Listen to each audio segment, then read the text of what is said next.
Okay, Miss Nikita, can you tell me a little more about your upbringing growing up on the South Side? So I actually grew up in Sunset Park community, born and raised, and I attended Northside Elementary School, Sunset Park, Sullivan, and the best high school in this city, Uh which oh. is Uh oh. Northwestern High School. Two-time state championship back to back. So the city was raining purple Friday night. So, but yeah, born and raised, and then born and raised in the household with my grandparents, my mom, and my dad here in the city of Rock Hill. So I had a large extended family. And when I graduated high school, my mom was like, "Yeah, you can't stay here. So what you gonna do?" And so I went to North Carolina Central, and then I was like, this isn't the place for me. And so my mom was like, you cannot come back home to Rock Hill. You're not coming back. You got to go to school somewhere. And so I had got accepted into Bennett College, and I had two of my best friends at Bennett, and two of them were at North Carolina A&T along with my brother. And so she was like, just go to Greensboro, but you can't come back to Rock Hill. And so I went to Bennett College and I received a BS in biology. People, growing up in Sunset Park, was just like growing up anywhere. We had a lot of love in our household. We grew up to respect people, to respect one another, but we also, my grandfather raised us that you're going to work, regardless, and you're going to do your best at whatever. And he used to tell us, most people didn't get where they got to on their own or alone. If it was just a kind word, a pat on the back, or someone saying you did a good job, that's how you got along. And that's a motto that I've carried with me. We can't do it alone. We wasn't put on here. He used to say we wasn't put on this earth meant to live alone. And so I've always believed in, helping. I guess that's where the helping and serving part comes from. Yeah. And so, but yeah, just having that rooted, grounded foundation that I was brought up. And of course, God was the head. We went to church every Sunday. We went to Sunday school. We did all of those things. But more importantly, Candace, we were raised in a house that was full of love. Yeah. And sometimes it was tough love. But we had the love of my grandparents, my parents, my aunts and uncles and cousins. And so we had that. And so we didn't know that we were living on the poor side of town because we wasn't. We felt like we had a lot of love, and that just made life rich and worth living for. We didn't know that my grandfather was probably struggling to take care of the household because all of our needs were met. But he was a man. He went to work every day. He provided for his family. And whoever was, walking down the street who needed a meal, they could come to 347 or Drive, and they could know that they could sit down at the table, get a hot meal, get a hug, get love, and then they could go on their way and come back again. So. Wow, I love that. So that just makes me think about you being that upbringing coming to the council now. Like, that's what we're getting when we get you. Thank you. Yeah, we're getting that when we get you. We're getting that old school community leader, where, no one goes unnoticed, no one goes unheard. And so that's what I believe we're getting with Nikita Jackson. You're welcome. I'm just excited to really talk to her about politics. I believe that not a lot of people know about politics. So tonight we're going to talk about why it's important to know about politics and what people should know, why it's important to vote, why it's important to get involved and really know what's going on in the city that you live in. So I'm excited to talk to you tonight about that. So Miss Councilwoman Jackson is a proud graduate, she corrected me, of Bennett College in Greensboro, not Benedict, but Bennett College in North Carolina. And she currently serves as the outreach supervisor at North Central Family Medicine in Rock Hill, South Carolina. She made history in 2023 as the first Black leader of the York County Democrats. and was reelected recently again. Yes. Yes, November of 2025. And she previously also served as a council member from 2017 to 2022. And she just continues to serve our community with boldness and compassion. She is a community leader that, I mean, I know she's very humble, but I'm just excited to talk to you tonight. So thank you for being here. Well, thank you for the invitation. Glad I was able to oblige, and just come out and talk about something that I love doing. Yes, yes. You are the community woman. That's what I just believe you are. Before I even met you or knew you, I've heard so many great things about you, about what you're doing in the community. You're not just a seer or sitter, you're a doer. Yeah. Yes, you're welcome. So, I think when it comes to politics, people really don't know a lot about it or all the sacrifices you have to make. So when people think about you just running, they just think that you automatically win, but that's not always the case. I know it's far more complex than that. So can you share more about your journey when it came to running for city council? Yes, it really is a complex but well-oiled machine if you have the right people that's on the team and the right people who believe in you for you to do to serve the community. So I kind of got thrown into it, to be honest. I used to live in Sunset Park community, and at the time, Miss Bertha, we call her Miss Burt, she was the neighborhood association president, and she said, "Girl, bring that boy on over here so he can get him some school supplies." And they were having national night out, and I was like, "Miss Burt, he don't need any supplies. Well, I'll bring that boy over here so he can get him some school supplies." So I went and I signed my name on one of the cards that they had. They have everybody sign in, and so I signed it. And then, like maybe a couple weeks or a month later, somebody called me and was like, "Hey, we're having this meeting, on behalf of the city. We'd like to invite you. We see that you are interested in, community. So come on." And me, inquisitive and wonder, like, I wonder what's going on. But they called me and asked me. So I'm going to go.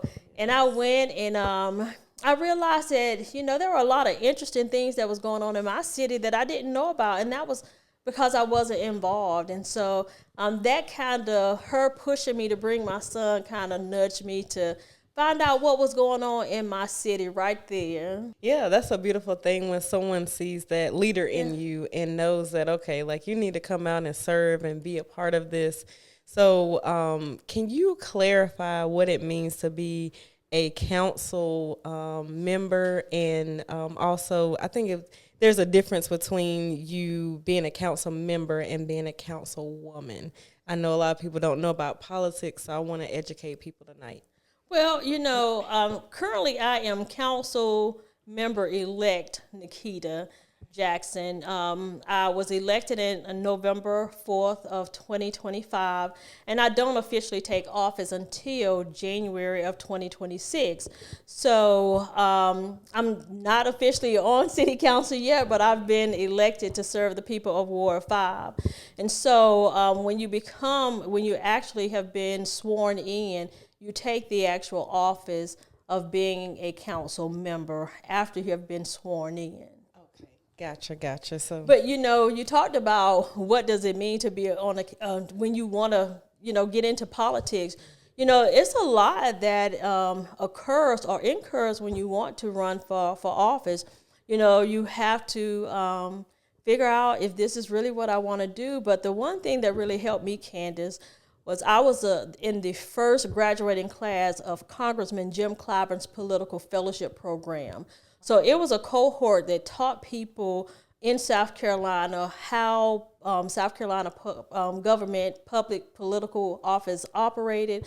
And so it was about 25 of us in that first graduating class. And so that kind of really gave me the foundation of saying, hey, I think I can do this. Right. Just gave you that confidence too. Yeah. And I know that you basically this has been a process, right? It wasn't just overnight where Nikita just, was out there and she, was campaigning and then all of a sudden she wins. What year did it start? And then when did you finally were you able to take office? Well, after, the whole going to the National Night Out, I started, they invited me to be a part of the Weed and Seed Initiative of the city of Rock Hill. And that was a program that weeded out all of the bad elements in the community and seeded and implanted the good things to help a community to thrive and grow and to be prosperous. And so I was a part of that for about 4.5 years. I went through a class called Inside Rock Hill, and that teaches you how city government works here in our very own city. It is a wonderful class. And I tell anybody, if you haven't gone through the Inside Rock Hill class, you're missing out. You really are. And so I went through that, and then in 2013, Dr. Osby Roddy, who had been the council member for 24 years, decided to retire, and he said he wasn't going to run. And I said, a couple people bumped Roddy, and Gwen Finnan was like, I think you could do this. And I was like a fish out of water, y'all. I really did not know what I was doing, but Bump and Gwen, they helped me along the way. And we won in the primaries. I received 136 votes. And then in the runoff, I did not win by 75 votes. So that was a two-person campaign in the beginning. And then I went through Congressman Clyburn's political fellowship program in 2016, and I was like, I think I got this. I think I can do it. And that program, that cohort taught me how to get a team of people and to work together. And so we did that. And in 2017, I decided I was going to run again. And I did. And I put my name on a ballot.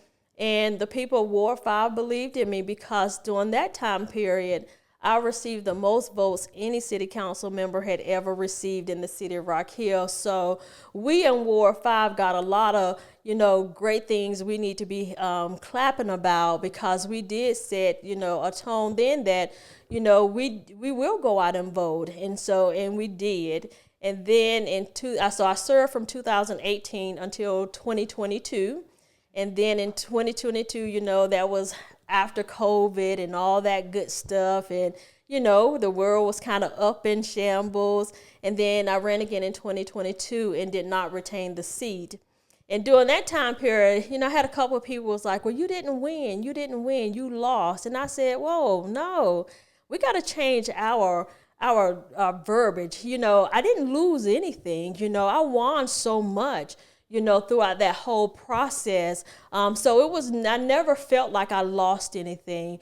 But all the knowledge, the know-how, how the ins and out works, I gained so much from that. And just being able to connect with people in the community that I lived in, that was rewarding within itself, because, at that time, before all of this happened, I was going to work every day, taking care of my son, going to football practice. And so I would see people in that sense. But when I became an elected official, I was able to, be open to being introduced or being around a whole lot of other people. So that within itself was very rewarding. And so then I didn't retain the seat. And I tell people we didn't retain the seat because I was always there for the people, working on behalf of the people of Ward 5. And so, we didn't win the seat. And I just continued to do what I do, Candace, and that's serving people. People still called me Councilwoman. And so, I still did what I did because that's what I enjoy doing, helping people. Gotcha. That's beautiful. I love that. And I believe that you have had so much success, whether you won that one or not. You won this one, right? And the thing is, you are a community person. You are that person, the face of the community, that you're very humble and able to get out there and do the work. And we'll talk about that a little later. But, you do the work. Like I say, you're a doer. So I believe that contributes to success for you. Thank you. You're welcome. So when I think about, you said something about a class, right? The Rock Hill, what is the Inside name? Rock Hill class. Okay, the Inside Rock Hill class. I would love for you to tell us more about that. And in tying into this question, what would you say to the voter who feels disconnected, like they don't know why they should get involved? What would you tell them? To get involved, you don't know what you know until you go out there and find out, or to get involved.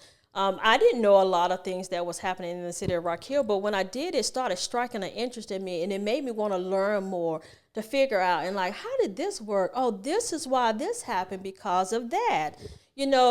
So you learn a lot, and then you start to understand, and then all the puzzle pieces start coming together, and then you see how you can make it happen so that it can benefit all people, not just one group of people, not just one side of town, but you're able to see how you can be involved in helping, to maneuver those puzzle pieces together so that everything fit in together.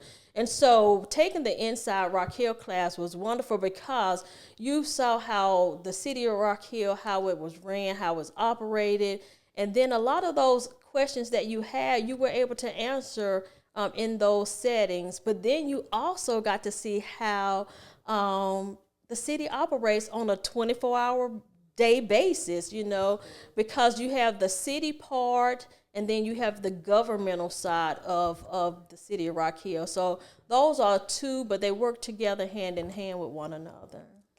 Gotcha. Okay, and you just don't even think about those kinds of things as not knowing politics and different things like that. And I think it's important for people to go out and vote, because there's different things that can happen for your family if you vote, and people around you, not just yourself. But I think voting offers that sense of community to say, like, we're going to stand together to do things differently. Oh, God, when you talk about voting, You're passionate about that one. Yeah, yes. Because look at what happened. Because I truly tell you, this time around, it was different from the other times that I ran in 2013, 2017, and 2022. Like, this one was totally different. And it was because people went out and voted. They chose to get up and go vote, that I was elected to serve them. Serve Ward 5. And so when people say my vote don't matter, it does. So many things, so many changes have happened, all because people chose to go out and vote. And when we don't vote, we allow others to make decisions about us without us. And that was one of the things that I was saying doing this time around. Don't allow people to make decisions about us without us. We need to have somebody at the table, just to hear what's going on, to be able to help guide those conversations. Because if nobody's there helping to guide them to better everybody, then it's just going to happen the way that it's been happening. So, they say insanity is expecting change by doing the same thing. So you got to do something different. And it's going to be uncomfortable. By God, it's going to be uncomfortable. Yes. It's going to hurt. You're going to feel like you're going to squirm sometime. But at the end of the day, you're going to see that it was all worth it in the end. So I say that to say this: your voice does matter. You do have the power. You just got to know and understand the power that you have. And so when we work together collectively, we can move mountains. But we just got to start working together and to understand that we can do this. I love that. Go ahead, Councilwoman. Listen, I love it, because I think about there's different things that people individually complain about, but then, voting is what is going to change that. Oh, my God, yes, it is. And we're seeing it. And I think with the way that things are going now, people are wanting things to be done differently, to be done better. And so I think we are going to see this whole waiver thing, because, as you stated, I am the first Black female to be the chair of the York County Democratic Party. And that within itself, we're trying to find ways to get people actively involved. Not only, we're trying to get everybody, young people and all. And so we're doing everything that we can humanly possible to get the word out, especially with this year coming up in 2026. We got the midterms. That's going to be very pivotal, people. That's going to make a difference of how things are swayed here in our state, in our city. And so we just got to be ready and prepared. There are a lot of great candidates that are going to be on the ballot. And just be aware that the June primaries are coming up. So if you're not familiar with what the primaries are, go Google it. We're carrying our phones around in our hands. So just talk about what the primary looks like here in the state of South Carolina. So we got a lot of great candidates that we need to be taking a look at and see who we want to actually serve us in those capacities.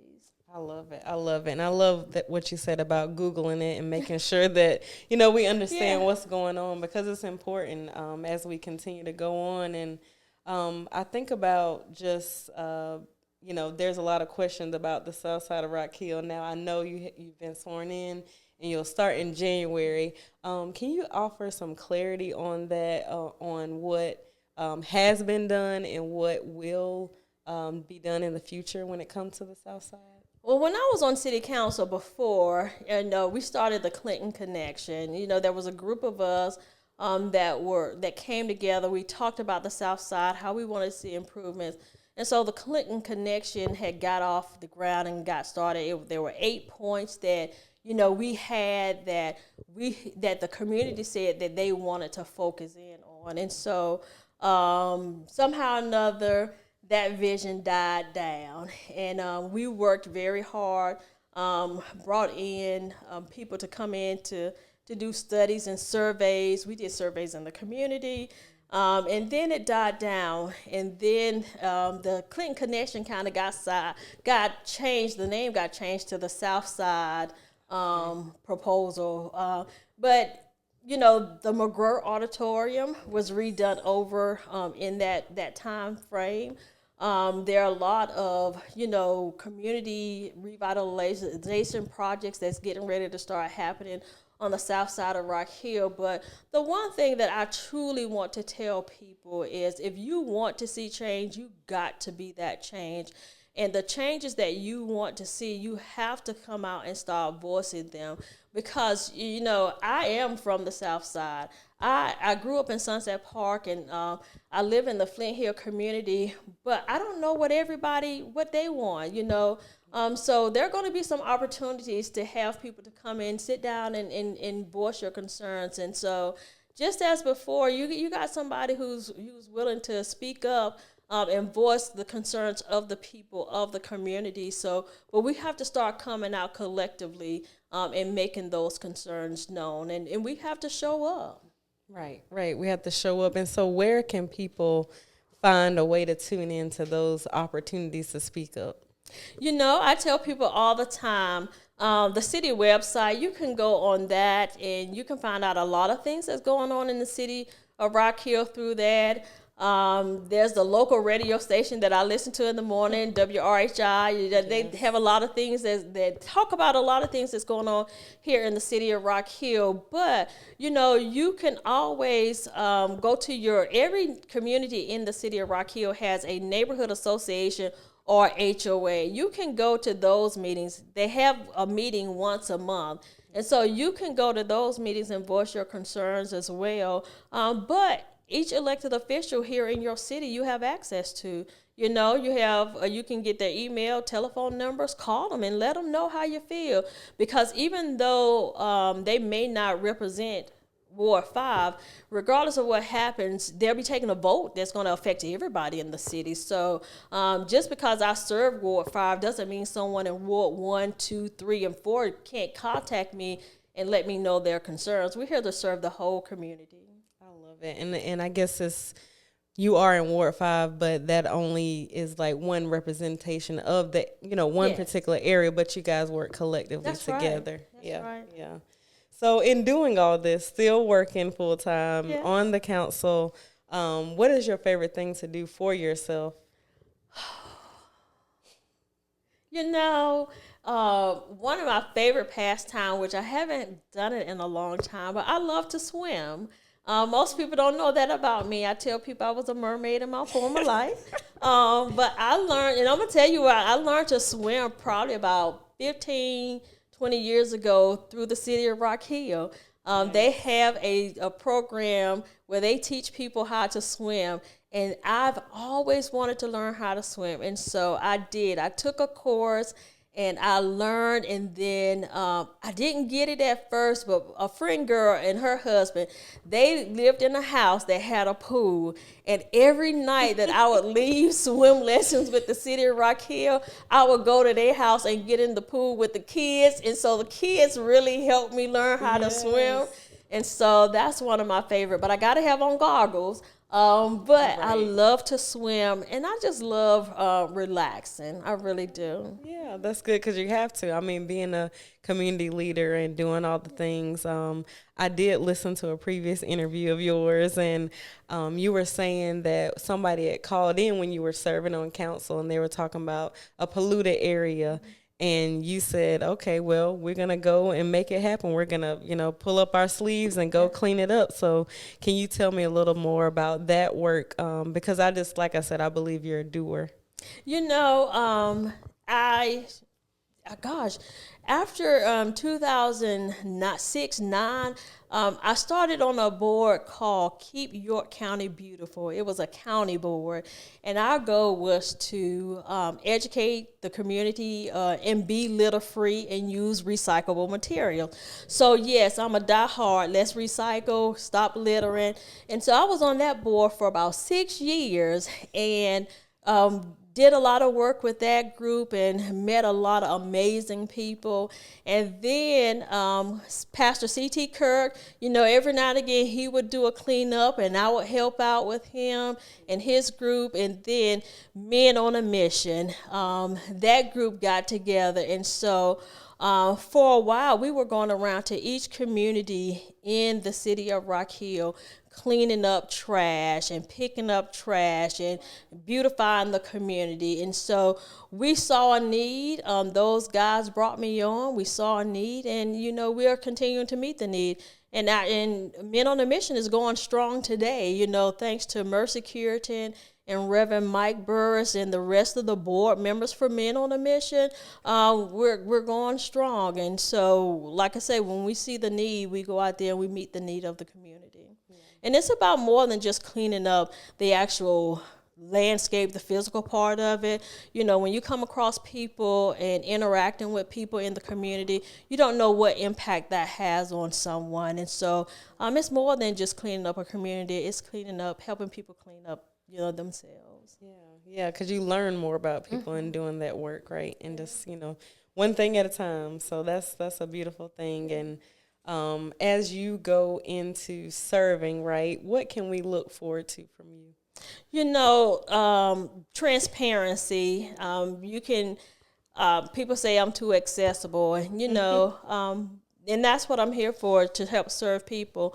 But the one thing that people can look forward to is I'm looking forward to the community helping me to help serve us. I can't do this alone, and I would be lying if I said I could.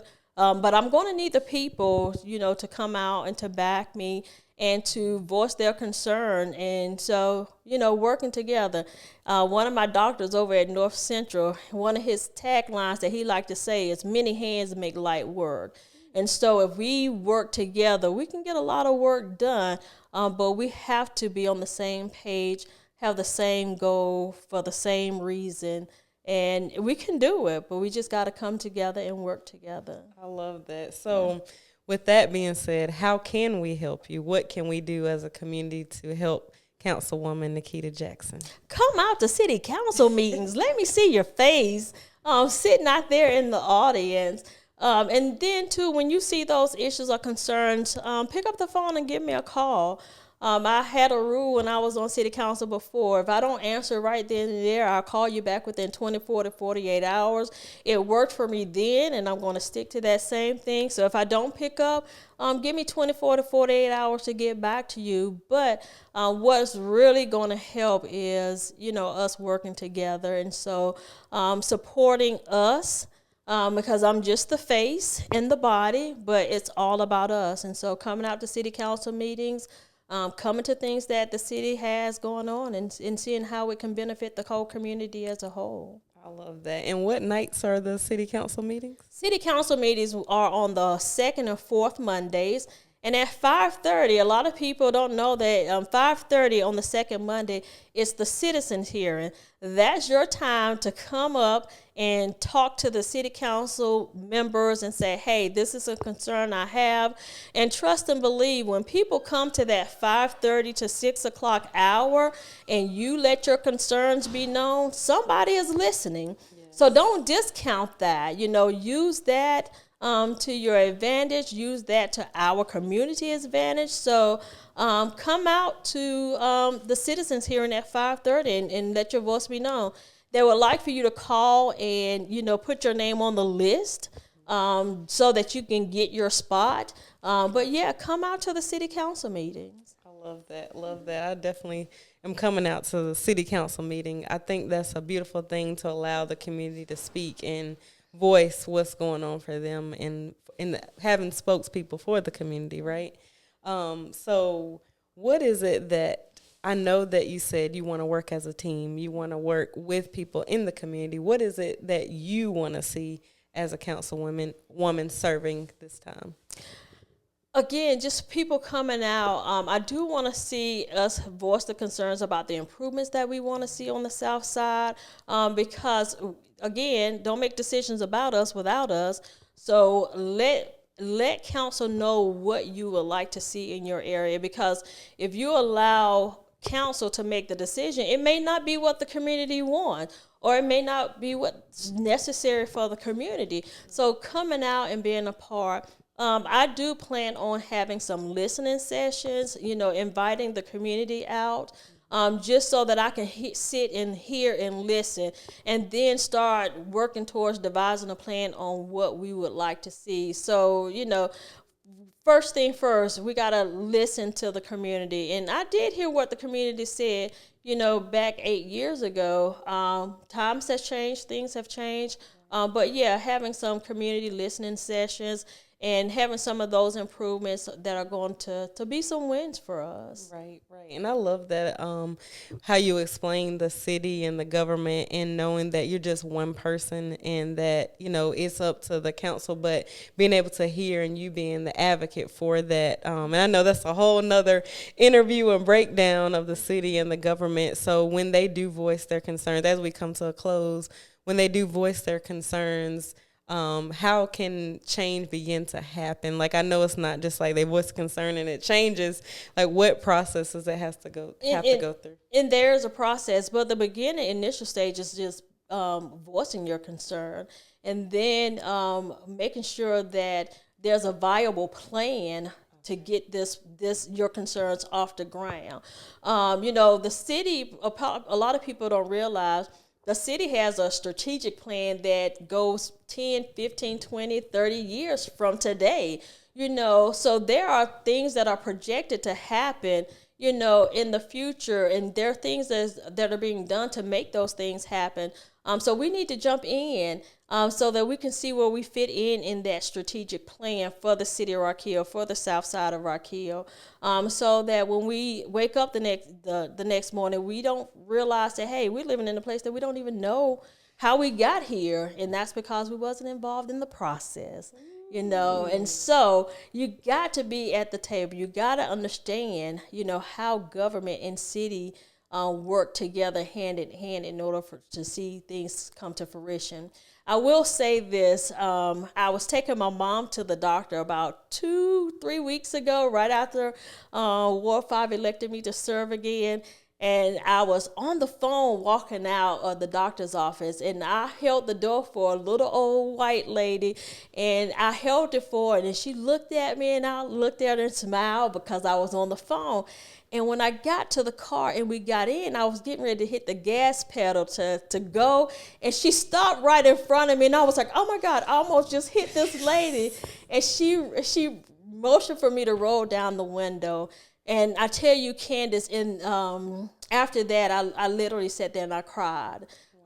She rolled down the window and she said, "Are you Nikita?" I said, "Yes, ma'am, I am." And in my mind, I'm like, I almost just hit her. She said, "Can you just please get us a grocery store on the south side of Rock Hill?"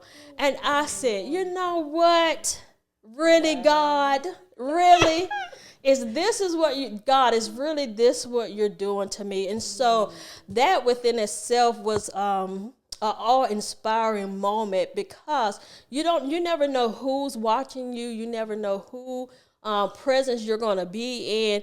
But for her to make that decision to stop right there in front of me and roll down the window to say, "Can you please get us a grocery store on the south side of town?"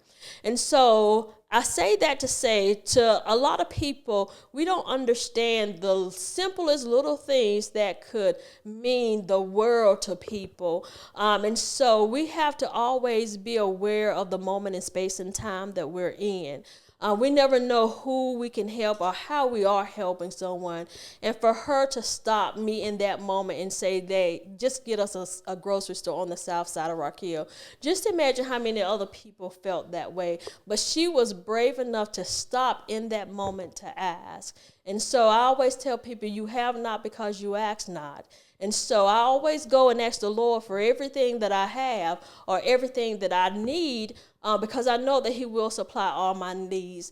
And so I say that to say this: we have not because we ask not. And so in her asking for a grocery store, we're going to have people piling into the city of Rock Hill at city council meetings asking for a grocery store. And so somebody's going to have to move eventually. You know, I don't know how, when, or where, but somebody's going to have to move. And to that lady who stopped in front of me, man, we're going to get you a grocery store.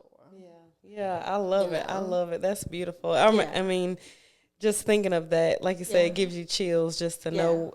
You never know what somebody's going through. Know. Yeah, so just being able to do that. And just having a grocery store, you know. To get closely to you. Yeah, to get close to you. So... that was a God awe-inspiring moment. And I literally sat there and said, God, really?